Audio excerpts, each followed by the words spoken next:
We got a big matchup at heavyweight this weekend, guys. Derrick Lewis is going to be taking on Curtis Blaydes in what is sure to be an incredible matchup. We're talking about that right now. What's up, Barnhill family? Welcome back to the channel. Guys, if you're new here, please consider subscribing. We talk about all things combat sports. So, Nick, getting into the great heavyweight showdown that we have this coming weekend, we have Derrick Lewis versus Curtis Blaydes. I don't like to go with the whole cliche, this is a striker versus grappler, but do you see this as sort of a striker versus grappler situation here? Yeah, it certainly is. Curtis Blaydes has kind of come out and told everybody, he's shown us his cards, he is going to be bringing his wrestling shoes into this fight, and I would assume into many, many more fights that he has in his career. It seems to be the path to victory for him is just overwhelming these fighters with really, really good wrestling skills.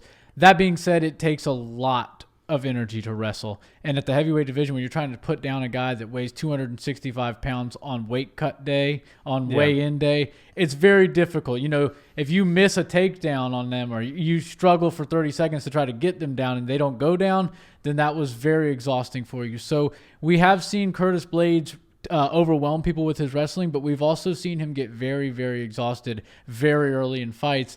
And when you're fighting somebody like Derrick Lewis, you can't be sluggish come round two, because if you start to droop your hands down a little bit or you come in with some lazy legs, he will make you pay for it. And usually you can only pay one or two times before you're asleep. Yeah, absolutely. And Derrick Lewis has shown, he showed in the Alexander Volkov fight that you literally cannot make a mistake at any point in the fight up until and including the last 10 seconds, or he will make you pay for it with a knockout loss, which is exactly what happened in the Volkov fight. Volkov was winning that fight every minute of that fight, every round of that fight until he was asleep on the canvas. Side note, which is why I like MMA much more than, you know, things like football and other sports. If at halftime the score is 28-35 to nothing, you can change the channel because the score is not going to change that drastically. But if you were to turn the fight off halfway through the Volkov versus Derrick Lewis fight, you would have been taking away a really nice surprise at the end of the fight for yourself. Although some Atlanta Falcons fans from a couple of years ago might disagree with you there. Yeah. Unless, of course, shout out to all of our Georgia friends. Yeah, unless Tom Brady's on the field. Exactly.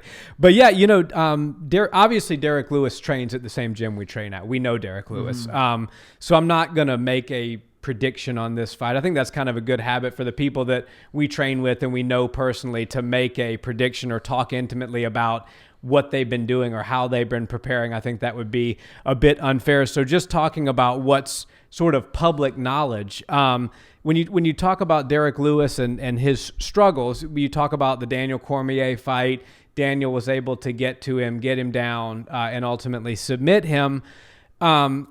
But he did pose a threat up until that point, and he is a more evolved fighter now. He does have more polished skill sets now, and Curtis Blaydes is not the wrestler that Daniel Cormier is, although he is a great wrestler. So a lot of people have said that this is kind of a lopsided matchup and that they see Curtis just win, like kind of cruising to victory. I don't personally see it that way.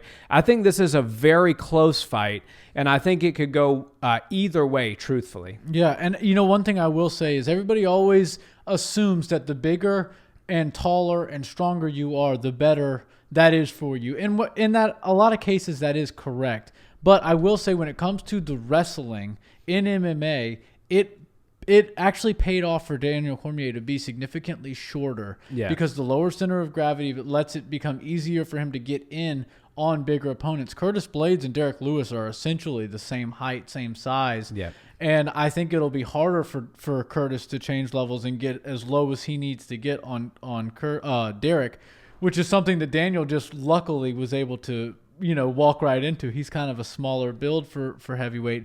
Curtis is a very good wrestler. And while a lot of fighters are so hell-bent on giving people exciting fights and being entertainers and high-level performers, Curtis is on a mission. He wants to take that title, and he feels like he has the skills to do it. and he doesn't really care if he excites you or if he entertains you all that much. As long as he gets his hand raised at the end of the night, that's what he cares about. So I don't think we're going to see Curtis play into any games mentally where he's like, okay, maybe I should stand and bang with Derrick Lewis. Yeah. He knows that's not what he needs to do. He knows he's not going to gain any fans doing this, but he will continue to rise in the rankings and eventually might find himself in a title if he can make these wins continue to happen, and that's his only key to victory.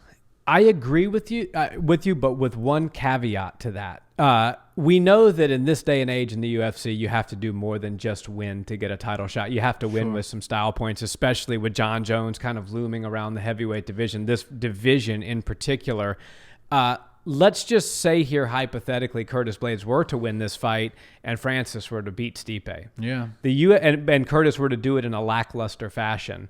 They're not going to be chomping at the bit to make that rematch yet a third time against Francis for Curtis. So I think that Curtis might be factoring that in and calculating that into his game plan and saying, I have to not only win here, but I have to do it with some style points, which I think could really play into Derrick's favor. Because if Curtis is at all willing to engage in a firefight, you don't want to be in a firefight with Derrick Lewis. No, yeah, he will for sure get knocked out if he tries to stand and bang, as they like to say in H-Town, with Derrick Lewis. It's not a good idea. H-Town swanging and banging. That's right. And it's not a good idea for anybody in the heavyweight division, and of course anybody under the heavyweight weight limit to try to stand and bang with Derrick Lewis. So I think that you're right about that. They might actually, let's just say hypothetically, Curtis does get the win, like you're saying, and Francis gets the win. They might be more prone to giving Derrick Lewis a title shot off of a loss against Francis Ngannou because, oh, by the way, he beat Francis Ngannou. Yeah. And while I personally didn't hate the match against Derrick Lewis, between Derrick Lewis and Francis Ngannou, because it was such a jaw-dropping event, I do find that there's a promotional gem and a piece of gold that they could actually tell this story with, as far as being like, quote unquote, one of the least exciting fights of all time, and now it's for a title fight is the rematch. And I just think that they could do something really cool with that.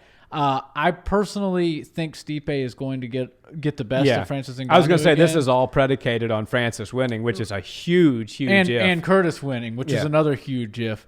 Like you said, you're not going to give predictions, so I won't give predictions as well. I will absolutely 100% be rooting for Derrick Lewis. And I think Derrick is going to win. I want Derrick to win, candidly. I know Derrick. I don't know Curtis. I'm sure he's a nice person. But at the end of the day, when you see somebody in the gym multiple times a week and you've had pleasant conversations with them, like you're gonna cheer for that person and you're gonna want that person to win. So my prediction is Derrick, but that prediction is shrouded in bias. Yeah, exactly. Take that how you will, guys. So I think what we're gonna have is a very exciting match, and the UFC knows they can put these guys, especially Derrick Lewis, in a main event slot, and it's gonna do really well, and it's gonna entertain people. I just personally see Derrick being athletic enough to stop a few takedowns, get up off his back, and tire Curtis out. And, in a 5-round fight, Curtis gets tired very, very quickly. And like I said, he's a great wrestler. But even holding somebody down at 265 pounds is very exhausting. And if he does that a couple of times and doesn't get... the thing about Curtis is once he gets you to the ground, what does he do from there? He's not an amazing submission artist. His ground and pound's pretty good, but he's not an incredible submission artist, so he can't really finish you there. So he has to hold a big body like a Derrick Lewis down for several minutes at a time to win rounds. And I think that's going to tire him out. I think his hands are going to start to drop, and we're going to see a late TKO finish, or KO finish, I should say, for Derrick Lewis. Well, and when you think about Derrick Lewis, his ground game is not the first thing that comes to mind, and I don't think that's because he has a bad ground game. It's just that because he has a great stand-up game. Yeah. He was taken down. Think about the Alexei Oleinik fight. He was taken down and held down that first round and was not submitted. Yeah. And it wasn't for lack of trying. Oleinik was trying to submit him. And Derrick Lewis is a strong, large human being that has gotten very technically good over the years. Yeah. And so I don't think that it's just as simple as, take Derrick down and hold him down. Yeah. good luck taking that guy down and holding him down. The guy's got freakish strength, and he's got good technique to back it up, which a lot of people don't give him credit for. And his timing on the ground is really good. Yeah. He's good at conserving energy and bursting when he needs to, kind of like a runner. He can sprint when he needs to, and he can pull back when he needs to. And he's smart with when he does those things. And when you've got somebody like Curtis Blades trying to hold you on the ground, as soon as he feels Curtis holding on to something tight, he might relax for a minute. But as soon as Curtis might try to advance a position or something like that, you're going to see him snap. And then it's very hard to keep that athletic of a man on the ground and on his back and doing what you want. So I think this is going to be a fun fight. I think there will be some takedowns. There will be some get back ups. And all in all, we're really excited. And I think if I'm making just a true, honest assessment, it's going to come down to how many times Curtis has to shoot before he gets the takedown. Because I do think, if we're being realistic here, Curtis is going to get a takedown. Yeah. And so it's going to be how much energy did he expend to get that takedown, and how long is he able to be successful on the ground until Derrick, as you said, is able to burst back up, which he absolutely will be able to. Yeah. So if Curtis can just shoot in, get the takedown right off the rip, and do some damage ground and pound, it could be a long night for Derrick.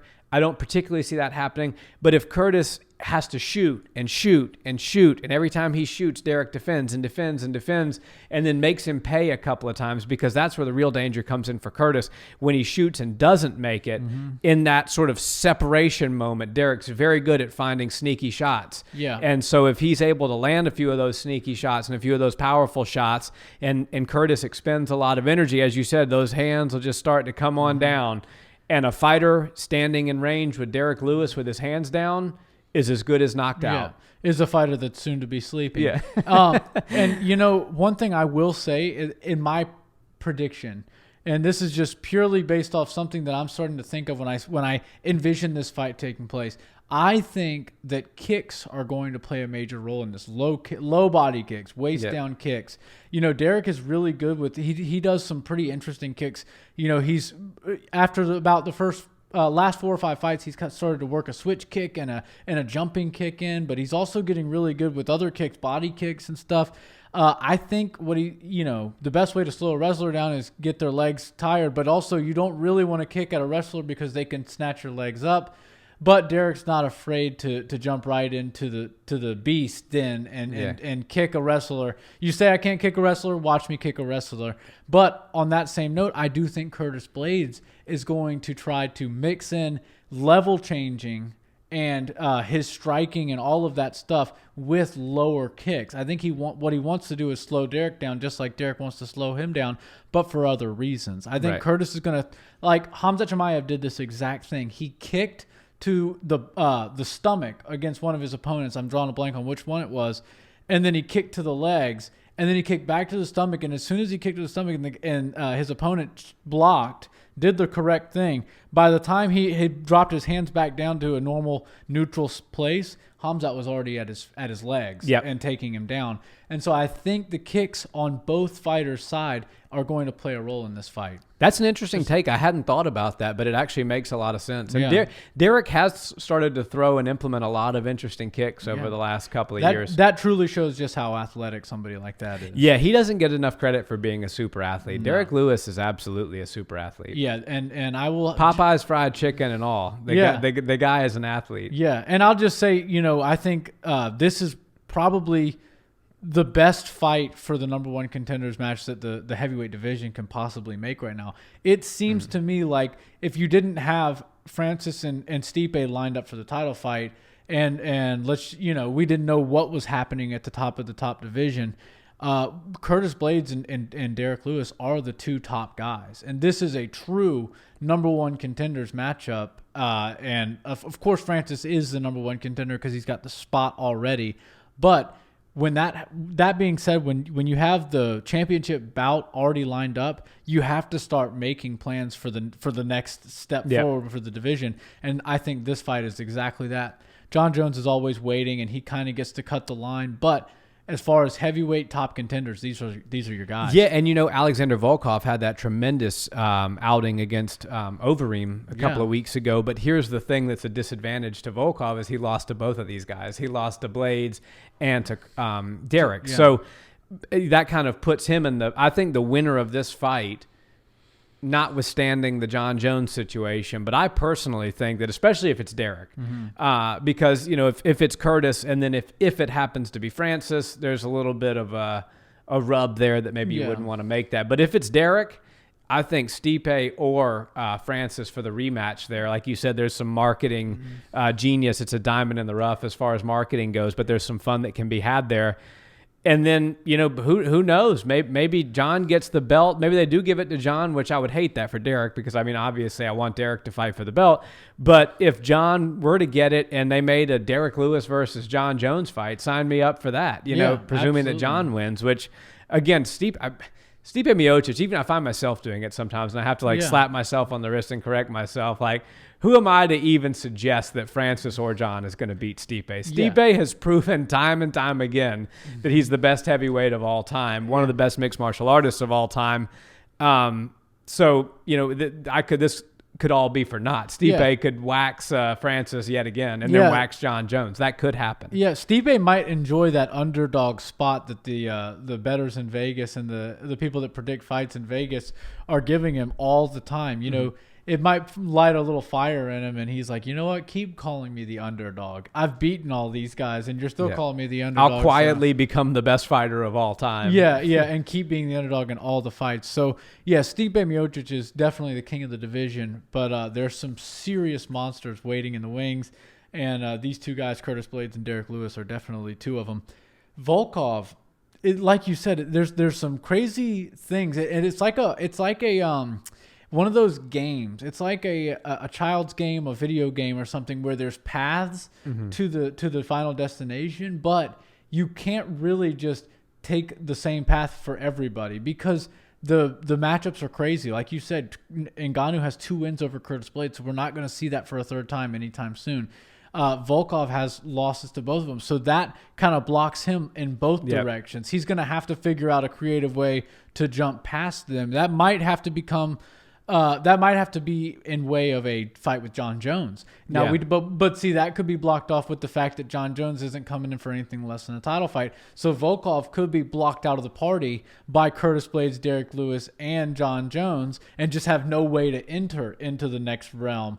So it's a constant game of Tetris. The Tetris. MMA game is. Yeah. It really is. And there's a lot of interesting ways that this heavyweight division could play out. And who do I predict the champion will be at the end of the year?